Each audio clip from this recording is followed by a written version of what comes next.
우리 시간 옆 사람 바라보면서 그렇게 인사하겠습니다. 샬롬. 네. 네, 오늘 예배 자리에 오신 모든 분들 가운데 하나님의 은혜가 충만하게 부어지기를 주님의 이름으로 축복합니다. 안녕하십니까? 저는 거룩한 빛 광성교회 부임 3주차 된 서성준 목사입니다. 저는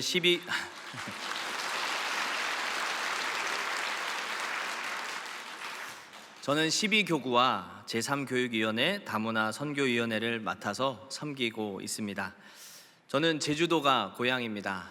네, 제주도에서 태어나서 자란 제주도가 고향인 사람입니다. 위 목사님하고는 아무런 관계가 없습니다.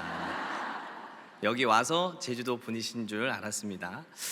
저는 증조부부터 시작된 신앙을 이어서 신앙의 4대를 이어가고 있습니다. 아내 역시도 제주도 사람이고요.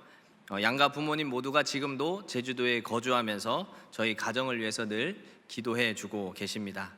부임 인사 때 보신 분들은 아시겠지만 첫째 딸과 또 세 아들, 4명의 자녀들과 전쟁 같은 사랑을 감사합니다.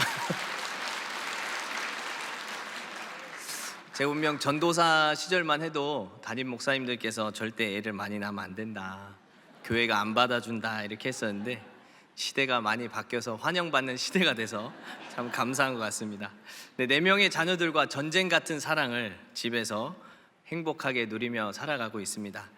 부임 3주가 되었는데 아직도 저는 사실 잘 모르지만 저를 모르시는 분들도 자녀가 4명 아니신 목사님 아니십니까? 하면서 저를 알아봐 주셔서 오히려 이 4명의 자녀가 저희 중요한 홍보팀이 되어주고 있어서 하나님께 감사하고 있습니다. 저는 우리 교회 오기 전에 대구에서 약 13년 동안 사역을 했습니다. 청년 사역을 계속 해왔고요. 틈틈이 또 교구 사역도 겸하여서 사역을 했었습니다. 처음으로 경기도 일산에 오게 되었습니다. 정말 많이 춥다는 것을 매일매일 느끼면서 이곳이 정말 대한민국 서북단에 있구나 라는 것을 여실히 체험하고 있습니다. 특별히 제가 우리 거룩한 빛 광성교회 왔을 때 우리 성도님들이 너무 따뜻하게 맞아주시고 환영해 주시는 그 모습들이 저에게 너무 큰 감동이 되었고요. 또 저에게도 그런 마음으로 함께 성도님들을 섬기고 사랑해야겠다라는 거룩한 마음을 하나님께서 부어주셔서 지금도 계속 그 마음 가지고 또 교회와 성도님들을 섬기고자 합니다. 무엇보다 우리 목사님들도 얼마나 저를 많이 챙겨주시는지 오늘 설교한다고 홍삼 주시는 분도 계시고 비타민 주시는 분도 계시고 또 기도하겠다 격려하며 응원해 주시는 목사님, 동료 목사님들도 얼마나 따뜻한지 정말 큰 응원이 되어서 오늘은 약물을 과다 복용하고 이 자리에 올라왔습니다. 이런 좋은 교회에 오게 하신 하나님께 너무 감사하고요. 그런 감사한 마음을 품고 계속해서 교회를 잘 섬기며 또 저를 위해서도 많이 기도해 주시고 부족한 점이 있다면 언제든지 와서 알려주신다면 또 합당하게 저의 건강한 목회자로서 서 나갈 수 있도록 노력하도록 하겠습니다. 저에 대한 소개는 이 정도로 하고요. 말씀을 나누면서 또 틈틈이 말씀과 함께 제 이야기를 나눠보도록 하겠습니다. 오늘 우리가 읽은 본문은 태초 하나님께서 세상을 창조하실 때의 이야기를 소개해 주고 있습니다. 하나님께서 세상을 창조하기 전 무의 상태인 이 세상의 모습을 오늘 본문이 2절과 같이 증언하고 있는데 우리 2절 말씀을 다 같이 한번 읽어보겠습니다. 땅이 혼돈하고 공허하며 흑암의 깊음 위에 있고. 그렇습니다.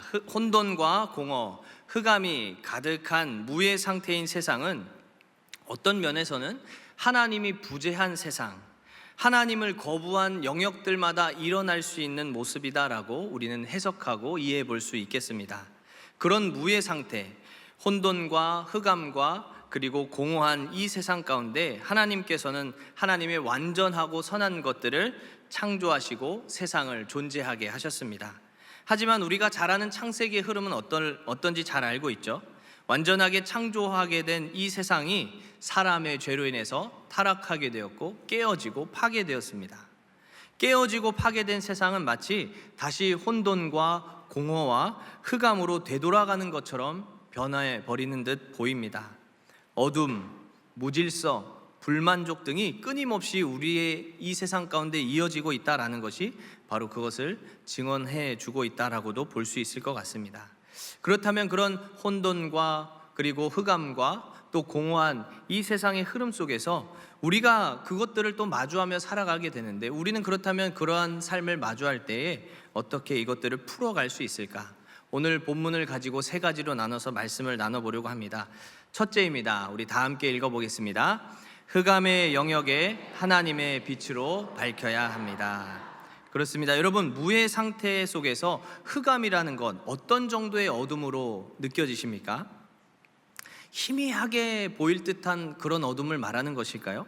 아닙니다. 무의 상태, 흑암이라는 것은 단 한 줄기의 빛도 없는 완전한 칠흑 같은 어둠을 말합니다. 아무것도 어떤 형태도 가늠할 수도 없고 볼 수도 없는 상태가 바로 흑암의 상태다라는 것이죠.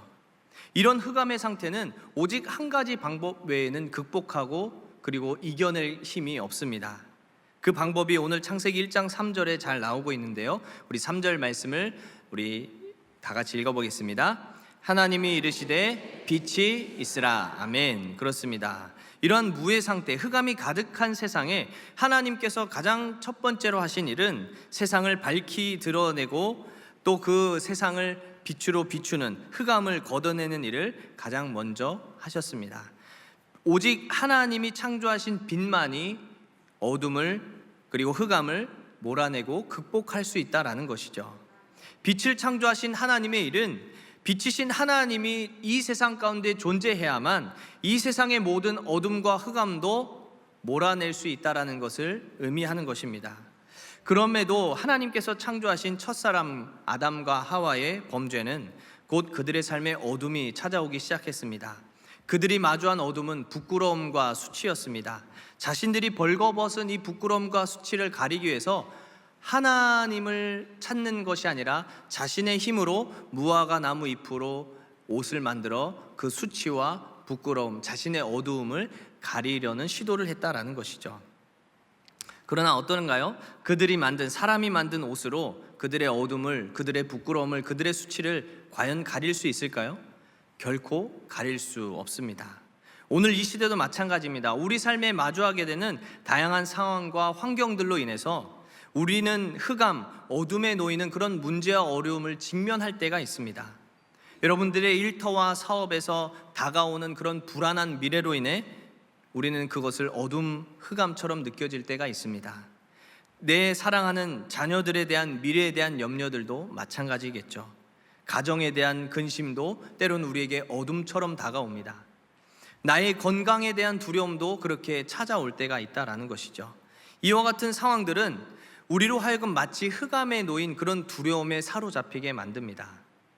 이 두려움을 어떻게 극복할 수 있을까요?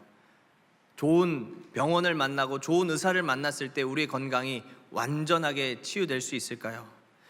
일시적으로 우리의 건강은 치유될 수 있지만 우리 육신은 연약해서 결국 죽음을 마주해야 되는 한계가 있는 존재입니다.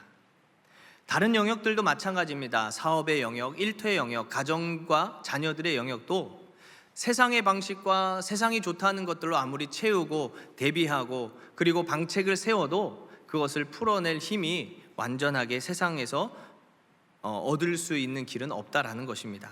그래서 하나님께서는 그렇게 어둠에 허덕이는 이 세상을 다시 완전하게 빛을 비추게 하기 위하여 예수님을 이 세상에 보내주신 것입니다. 요한복음 8장 12절 말씀입니다. 함께 읽겠습니다. 예수께서 또 말씀하여 이르시되 나는 세상의 빛이니 나를 따르는 자는 어둠에 다니지 아니하고 생명의 빛을 얻으리라. 아멘. 오직 세상의 빛이신 예수 그리스도를 붙들며 살지 않고서는 우리 삶에 찾아오는 어둠과 흑암을 그 무엇으로도 밝히 걷어낼 수 있는 힘은 없습니다.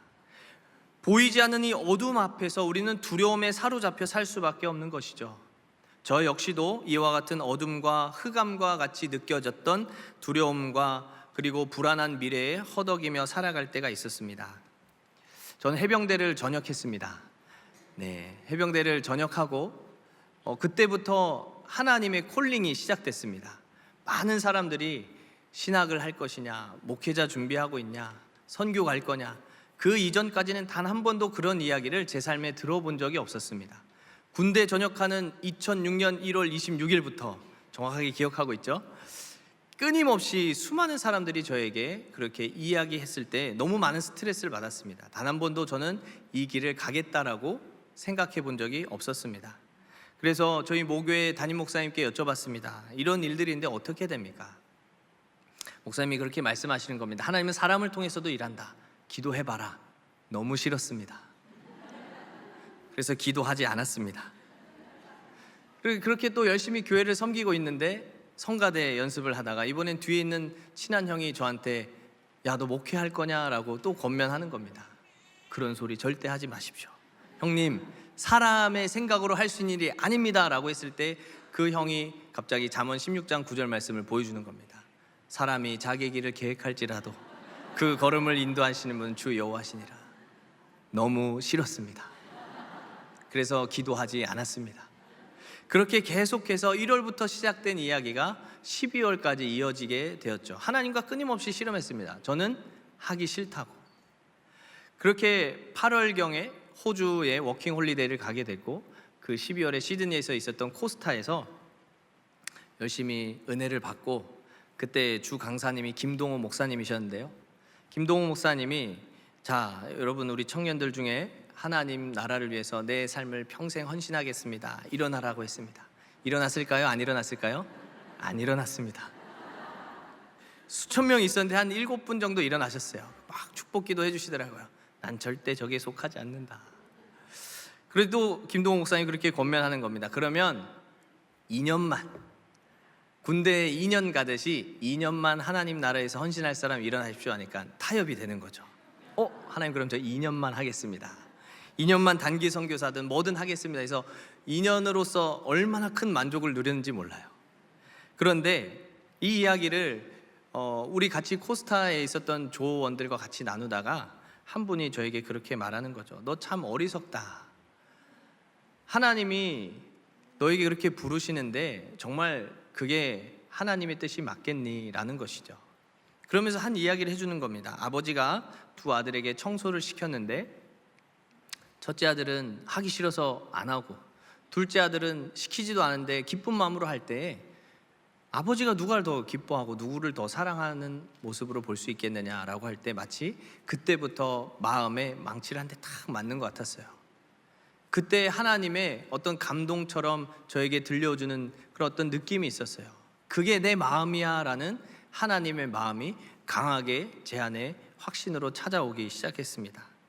그때부터 제가 주의 종으로 가겠습니다 순종하게 되었을 때 청년의 시절 얼마나 많은 불안과 미래에 대한 염려가 많이 있습니까? 우리 자녀들을 키워보셔서 잘 아시잖아요. 저도 마찬가지로 그런 두려움, 미래에 대한 막연함이 컸는데 하나님께 순종하는 그 순간 제 삶이 마치 모든 어둠이 걷히고 빛으로 인도해 주시는 그 놀라운 경험을 하게 되었습니다. 여러분, 그렇습니다. 우리가 이 세상을 살면서 다양한 상황과 환경과 문제들 앞에서 얼마든지 흑암에 놓이는 듯한 어려움을 직면할 때가 있습니다. 그럴 때마다 우리가 두려움에 사로잡혀서 하나님이 아닌 다른 것들을 채워넣고 그것으로 내 안전을 요구하기 시작한다면 그곳에서는 우리의 흑암이 결코 물러갈 수가 없는 것입니다. 여러분, 생명의 빛을 밝히기 위해서 그래서 오신 오직 예수 그리스도를 붙들고 살아야만 우리는 이 세상 속에서 어떠한 흑암과 어둠을 마주할지라도 주께서 밝히시는 빛을 따라 이 땅을 살아갈 수가 있는 것입니다. 저 여러분 모두가 그런 생명의 빛 대신 예수 그리스도만을 붙들며 살아가시는 믿음의 성도들이 되시기를 주님의 이름으로 소망합니다. 둘째입니다. 우리 둘째 다 같이 한번 읽어보겠습니다. 공허의 영역을 하나님으로 채워야 합니다. 여러분, 흑암 가운데 빛을 창조하신 하나님은 이제 공허한 세상 가운데 하나님의 선한 피조물들을 채워넣기 시작하십니다. 6일 동안 이어지죠. 우리가 잘 압니다. 하늘, 땅, 바다를 창조하시고, 여러분 창세기 1장에 가장 많이 반복되는 단어가 무엇이라고 생각이 되시나요? 좋았더라? 아닙니다. 종류대로라는 말이 제일 많이 기록되어 있습니다. 각각 종류대로 하나님은 피조물들을 창조하셔서 곳곳에 그것을 채워 넣기 시작하는 것이죠. 여러분, 공허한 세상 가운데 하나님의 완전하고 선한 것들이 창조되고 채워넣기 시작하자 그 모든 것들을 보셨을 때 하나님이 하셨던 고백이 보시기에 심히 좋았더라라고 하신 것입니다. 그렇지만 이 또한 사람의 범죄함으로 인해서 하나님으로 만족하지 못하고 하나님이 아닌 세상의 다른 것들로 자신의 그 공허함을 채워넣는 시도가 일어나기 시작했습니다. 바로 아담의 아들부터 시작되었죠. 아벨을 죽인 가인이 자신을 누군가 해할까 봐 두려워 빠졌을 때에 하나님이 찾아오셔서 내가 너를 해하려는 자는 7배로 갚겠다라는 보호의 약속을 가인에게 해주셨어요.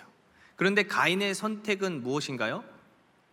에덴 동산에서 더 동쪽으로 떠납니다. 이것은 하나님을 완전히 떠나는 의미를 말합니다. 그리고 가인이 한 행동이 무엇이죠? 자신의 아들의 이름으로 성을 쌓는 겁니다. 7배로 갚아주시겠다는 하나님의 약속은 만족하지 못하는 거죠. 내가 세상이 말하는 스스로 쌓은 성으로만이 나를 보호할 수 있고 스스로 쌓은 성이 나를 안전하게 할 것이다라는 착각 속에서 그 두려움의 공허를 세상의 방식과 나의 방식으로 채워 넣기 시작한 것입니다. 바벨탑도 마찬가지죠. 하나님의 방식, 다듬지 않은 돌과 진흙이 아니라 세상의 기술, 나의 진보된 기술로 벽돌을 구워서 만들고 역청으로 그것을 엮어 그 높은 성을 쌓아 스스로 나를 보호하고 나를 높이겠다라는 바벨탑 역시도 결국엔 하나님이 아닌 나의 것을 채우려는 시도였습니다. 중요한 것은 하나님이 아닌 다른 것으로 자신의 공허를 채울 때 과연 완전한 만족을 채울 수 있느냐라는 것입니다. 하나님 외에 완전한 것은 이 세상에 그 무엇도 없기에 아무리 눈에 보기에 좋은 것을 소유하고 또 그것을 내가 가질지라도 여전히 공허하고 불안과 염려는 사라지지가 않습니다. 제가 청년 사역을 할 때에 청년들과 제자훈련 하던 중에 그런 질문을 했습니다. 야, 너희들 토익 만점 맞으면 좋겠지? 라고 했습니다. 저는 이제 좋을 것 같아요 라고 해서 그래 우리 한번 그런 멋진 꿈을 꿔보자 이런 얘기를 해보려고 했는데 좋습니다만 이렇게 하는 거예요. 왜 뒤가 흐릴까? 그럼 만족하지 못한다라는 거야? 라고 했을 때 청년들이 이렇게 말하는 거죠. 자격증을 더 따야 됩니다, 목사님. 그럼 너희들이 원하는 자격증을 다 땄어. 그럼 이제 만족하니? 아니요, 취업을 해야 됩니다. 그럼 너희들이 원하는 취업, 일자리 구했어. 그럼 만족할 수 있겠니? 아니요, 결혼해야 합니다. 배우자도 얻어서 이제 결혼했습니다. 그럼 만족하니? 아니요, 집을 구해야 됩니다. 그럼 집을 구했어. 그럼 집을 구하면 만족할 수 있겠니? 아니요, 자녀를 낳아야 됩니다. 자녀를 낳았어. 그럼 만족하기? 아니요, 자녀를 잘 교육해야 됩니다. 여러분, 끝이 없는 거예요. 세상이 말하는 것, 내가 아무리 소유하고 채워 넣을지라도 과연 거기서 우리가 영구적인 만족을 누릴 수 있고 그것을 소유할 수 있느냐라고 한다면 아니다라는 것입니다. 그래서 하나님은 그런 공허에 허덕이며 세상의 것을 쓸데없이 계속해서 채워넣는 이 안타까운 세상을 향하여 확신과 소망을 품고 살아가도록 그래서 예수님을 보내신 것입니다. 여러분, 예수님을 박해하던 바울이 예수님을 만나서 예수님으로 충만해졌을 때 어떤 삶, 어떤 고백을 하고 있습니까? 빌립보서 4장 11절 13절 말씀인데요, 우리 한번 다 같이 읽어보겠습니다. 내가 궁핍함으로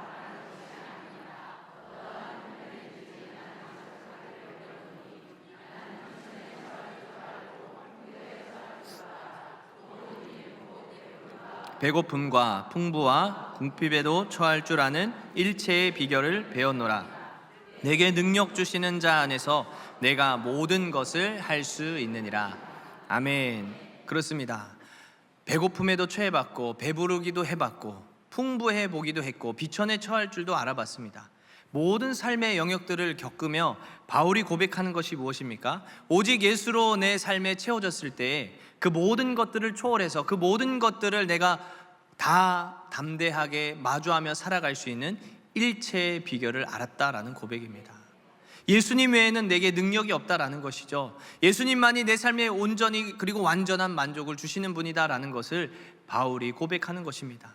상황과 환경이 자신을 휘두르는 것이 아니라 상황이 어떠한들 환경이 어떠한들 오직 예수 그리스도로 충만해진 바울은 능히 그것을 초월하고 때로는 그것을 초연하게 견디며 세상을 살아가는 믿음의 사람이 되었다라는 것이죠. 그렇습니다. 우리 삶에 찾아오는 공허, 세상이 좋다고 귀하다 말하는 그 어떤 것을 소유하고 우리 삶에 채워 넣을지라도 우리의 공허는 결코 채워지지 않습니다. 또 다른 세상의 유익을 내 삶에 채우려는 끝나지 않는 갈급함 속에서 계속해서 허덕이며 살아갈 수밖에 없는 것이죠. 오직 예수 그리스도께서 내 삶에 충만하게 채워질 때에 불안과 근심, 갈급함과 공허가 아니라 만족과 평안을 누리며 이 세상을 살아갈 수가 있는 것입니다. 앞서 잠시 소개했지만 저는 자녀가 4명이 있습니다. 그리고 전쟁 같은 사랑을 한다라고 했습니다. 퇴근해서 집에 가면 집이 난장판이 되어 있습니다. 아들이 밑으로 3명이 있다고 소개해드렸는데 정상적으로 걸어 다니는 애들이 없습니다. 한 명은 책상에서 뛰어다니고 있고요, 한 명은 물구나무 서기 한다고 뒷발로 막내를 차버리고 거꾸로 다니는 애도 있고요. 오직 정상은 딸밖에 없습니다. 정말 집이 난장판이 되어 있어요. 마치 오늘 성경에서 말하는 것처럼 혼돈입니다. 그런데 저희 아내가 이제 한 번씩, 친정이 제주도니까 한 번씩 가야 되지 않겠습니까? 그러면 이제 자녀들을 다 끌고 가요. 그럼 한 일주일을 가거든요. 일주일 끌고 가면 우리 남성분들 어떻게 생각 드시겠습니까? 아싸! 처음 가겠다 하면 그 순간은 좋습니다. 이제 솔직한 마음입니다. 그 첫날 한 4시간, 5시간은 좋은데요, 퇴근하기가 싫은 거예요. 현관문을 딱 열고 들어가면 아무도 없는 거예요. 얼마나 쓸쓸하고 공허한지 몰라요. 에이, 목사님 무슨, 좋잖아요. 좋은 것 잠시 있지만 정말 집에 가면 너무 공허하더라고요. 하나님이 우리 가정에 채워 넣어주신 그 귀한 것들이 빠져있는 그 상황을 삶에서 직면하니까 얼마나 공허하고 얼마나 답답하고 얼마나 외로운지 몰라요. 그래서 아내가 자녀들 데리고 친정에 가면 저는 마루에서만 생활합니다. 방에 절대 들어가지 않습니다. 마루에만 불을 켜고 마루에 침대를 깔고 잡니다. 최대한 이 영역에서만 움직이려고요. 여러분, 하나님이 우리에게 주신 것은 정말 그 어떤 것으로도 바꿀 수 없는 완전한 만족과 그리고 그 풍성함을 우리에게 누리게 하십니다. 그러나 하나님이 아닌 다른 것을 우리 삶에 채워 넣으면 순간은 좋겠죠. 잠시는 만족이 올 수 있습니다만, 그러나 우리의 그 모든 공허함을 채울 수 있느냐라고 한다면 그렇지 않다라는 것이죠. 사랑하는 성도 여러분, 우리 삶에 공허가 몰려올 때에, 그리고 내 눈에 보기 좋은 것, 내 손에 잡히기 쉬운 것들을 먼저 취하고 채우려기보다는 이 공허한 세상을 채우기 위해서 이 세상에 오신 오직 예수 그리스도로 충만하여 예수님 그리고 하나님으로 내 삶을 채워감으로써 세상이 줄 수 없는 하나님이 주시는 만족과 평안을 누리며 살아가시는 우리 믿음의 성도들이 되시기를 주님의 이름으로 소망합니다. 마지막 셋째입니다. 함께 읽겠습니다. 혼돈의 영역에 하나님의 질서를 세워야 합니다. 네, 빛을 창조하시고 흑암을 몰아내셔서 공허한 세상 가운데 하나님의 선한 피조물들을 채워 넣어 주셨습니다. 그리고 그 혼돈한 세상 가운데 하나님은 완전한 하나님의 질서를 세우기 시작하는 것이죠. 창세기 1장 말씀을 쭉 보시면요, 그렇게 언급되는 부분들인데 제가 한번 소개해 드리겠습니다. 하나님이 빛과 어둠을 나누셨습니다. 6절에 보시면 물 가운데 궁창이 있어 물과 물을 나뉘게 하십니다. 9절에서는 천하의 물이 한 곳으로 모이고 육지가 드러나게 하셨습니다. 그리고 광명체를 창조하셔서 14절에는 그것들을 통해 징조와 계절과 날과 해를 이루게 하셨습니다. 또한 두 광명체를 만들어 16절에서는 낮과 밤을 주관하게 하셨습니다. 20절에서는 물들을 통해서 생물들을 번성하게 하라 하십니다. 궁창에서는 새가 날아다니라 라고 하십니다. 그리고 생물들을 향해서는 복을 주시면서 생육하고 번성하여 여러 바닷물에 충만하라, 새들로 땅에 번성하라 라고 질서를 세우고 계십니다. 그리고 28절 우리에게 주신 말씀은 무엇입니까? 우리 한번 28절은 다 같이 읽어보겠습니다. 하나님이 그들에게 복을 주시며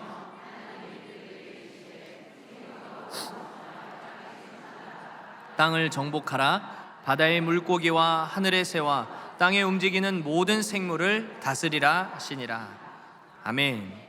그렇습니다. 하나님은 그냥 선한 것만 창조하신 것이 아니라 창조한 피조물마다 그들의 역할과 그들의 해야 될 사명과 그리고 그 모든 피조물들이 가장 완전한 질서 속에서 운용되어지도록 그 모든 것들을 설계하시고 그리고 그 질서를 세우셨다라는 것이죠. 하나님의 질서는 완전하기에 하나님께서는 모든 창조를 마치시고 세상을 바라보시고 보시기에 심히 좋았다라고 말씀하신 것입니다. 하지만 첫사람의 범죄로 인해서 더 이상 사람은 하나님의 질서를 원하지 않습니다. 오히려 하나님의 질서를 거부하고 자신들이 질서의 기준이 되길 원합니다. 이 모습은 사사시대 때 너무 잘 드러나지 않습니까? 사사기 21장 25절 말씀입니다. 다 함께 읽어보겠습니다. 그때에 이스라엘의 왕이 없으므로 사람이 각기 자기의 소견에 옳은 대로 행하였더라. 아멘. 하나님을 주인으로, 질서의 주인, 질서의 왕으로 받아들이고 인정하지 않고 자신들의 지식과 기준과 경험이 모든 질서의 최우선이요 기준의 판단점이라고 여길 때에 혼돈이 시작되는 것입니다. 그래서 하나님께서는 이 세상, 혼돈 가운데 있는 이 세상에 다시 하나님의 질서를 세우기 위해서 그래서 예수님을 오시게 하신 것이죠. 세상의 주인이 누구인지, 세상의 왕이 누구신지 바로 그렇게 보내신 것입니다. 예수님이 이 땅에 오셨을 때 하나님이 택한 선민인 이스라엘조차도 사실은 하나님이 주신 그 율법마저도 어떻게 바꿔버렸나요? 자의적으로 해석하였고 자신의 편의대로 이것을 이해하면서 율법을 완전히 바꿔버렸습니다. 예수님이 왕으로서, 주인으로서 질서를 잡기 위해 오신 그 모습에 하나의 단편적인 예로 볼 수 있는 것은 바로 마태복음 5장 17절의 말씀이죠. 우리 한번 다 같이 읽어보겠습니다. 내가 율법이나 선지자를 폐하러 온 줄로 생각하지 말라. 폐하러 온 것이 아니요 완전하게 하려 함이니라. 아멘. 무너진, 왜곡된, 그리고 잘못 해석된 이 율법, 하나님의 본뜻과 마음과 질서를 바로 예수님이 이 세상에 오셔서 완성시키기 위해, 다시 세우기 위해서, 바로잡기 위해서 오셨다라는 것을 의미합니다. 우리의 인생도 마찬가지 아니겠습니까? 내 계획, 내 경험, 내 지식, 내 삶을 그려가고 살아가지만 쉽게 풀리고 안정감이 찾아오기보다는 때로는 더 복잡하고 오히려 더 막막하고 막혀있다라는 느낌이 들 때가 있습니다. 하나님의 나라의 방식을 따라 세상을 살아가기보다는 바로 내 방식, 내 기준, 그리고 세상의 방식대로 삶을 살아내는 곳에는 하나님이 없기 때문에 자연스럽게 찾아오는 혼돈의 열매들입니다. 또한 이 세상의 흐름 속에서 하나님께서 세우신 질서, 하나님 나라의 원리와 방식을 벗어나고 떠나는 곳마다 어떤 일들이 일어나죠? 갈등이 조장됩니다. 분쟁이 일어납니다. 다툼이 끊이지 않습니다. 전쟁이 일어납니다. 그런 일들이 우리 세계 곳곳을 둘러보아도, 아니 우리나라만 보아도 하나님의 질서가 무너진 영역마다 그런 참담한 일들이 일어나고 있음을 우리는 확인하게 됩니다. 여러분, 우리 삶에 찾아오는 이 혼돈을 해결할 수 있는 힘은 세상의 방식에서, 나의 방식에서 찾아오는 것이 아닙니다. 오직 하나님의 질서, 하나님 나라의 원리와 방식으로 세상을 살아가야만 삶 가운데 진정한 질서가 생기고 하나님의 질서에 순응하기에 하나님의 인도하심을 받으며 우리는 이 땅을 살아갈 수가 있게 되는 것이죠. 그 길은 곧 이미 이 세상에 오셔서 하나님의 질서를 다시 회복시키신 예수 그리스도를 온전히 내 삶의 주인으로, 왕으로 모시고 붙들며 살아갈 때에 시작되는 것입니다. 저와 여러분의 삶에 온전히 예수님의 주인이 되어야만 혼돈처럼 느껴지는 내 삶의 먹먹함과 답답함들, 풀리지 않는 다양한 삶의 문제들이 하나씩 풀려갈 수 있는 것이고, 그 어려움과 그 혼돈 속에서 하나님이 나를 어떻게 인도하신지를 밝히보고 따라갈 수가 있는 것입니다.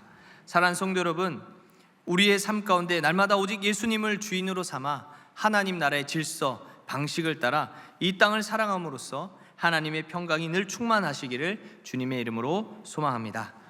이제 말씀을 마무리하겠습니다. 우리 인생 가운데 하나님이 함께하지 않으면 우리 인생은 흑암과 공허와 혼돈의 연속입니다. 그러나 우리 삶에 하나님 함께하시면 생명의 빛이 밝혀져 흑암이 물러가는 것이고요, 하나님으로 채워질 때의 공허함이 사라지는 것이고요, 예수님을 주인으로 삼아 하나님의 질서를 세울 때에 우린 하나님의 선한 인도함을 받으며 이 땅을 살아갈 수가 있는 것입니다. 이를 위해서 예수님이 이 세상에 이미 오셨습니다. 그리고 이제 이 세상의 완전한 회복을 위해서 반드시 다시 오실 것입니다. 그렇게 우리는 이 대림절을 마주하며 이 시기를 보낼 때에 더욱더 예수님을 붙드시고 또 다시 오실 예수님을 기대하며 우리의 삶에 흑암과 혼돈과 공허가 몰려오고 찾아올지라도 오직 하나님으로, 예수 그리스도로 그것들을 밝히고 그것들을 채워내고 그것들을 바르게 세움으로써 하나님 주시는 평강과 만족의 복을 마음껏 누리며 살아가시는 우리 복된 성도들이 다 되시기를 주님의 이름으로 축복합니다. 아멘.